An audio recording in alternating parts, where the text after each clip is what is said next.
అండి, నేను మీ నిరంజన్ పూలే. తెలంగాణ ప్రభుత్వం రైతులకు యూరియా సరఫరా చేయకపోగా మరియు వారి పాస్బుక్ ఆధార్ కార్డు తీసుకొని డోర్నకల్ నియోజకవర్గంలో మరిపెడ సొసైటీ దగ్గర రైతులను ఈ విధంగా అవమానపరుస్తుందంటే, రైతన్నలారా ఒకసారి ఆలోచన చేయండి. ఈ ప్రభుత్వం ఏం చేస్తుంది, గత ప్రభుత్వం ఏం చేసింది, ఇప్పుడు మనం ఎన్ని అవస్థలు పడుతున్నాం. కాబట్టి మీ దగ్గరకు వచ్చే సమయం ఆసన్నమైంది. కాబట్టి మీరు కూడా మీ పాస్బుక్లను ఏ విధంగా పడేసిర్రో వాళ్ళను కూడా ఈ స్థానిక సంస్థల ఓట్లకు వస్తారు కదా, అప్పుడు కూడా మీరు తొక్కి పడేసేయండి.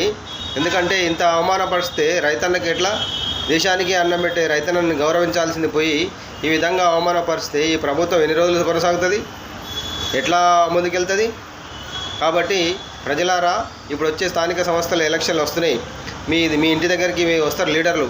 కాబట్టి అప్పుడు మీ ప్రతాపం ఏదో చూపించాలని రకు ఇలా అరిగూస పెడుతున్న ఈ ప్రభుత్వాన్ని తప్పకుండా మీరు కూడా బంగాళాఖాతంలో కలపాలని, అదేవిధంగా ప్రజలు ఒకసారి మీకు కూడా జ్ఞానోదయం కావాలని పూలే న్యూస్ వారి తరఫున విజ్ఞప్తి చేస్తూ మీ నిరంజన్ పూలే.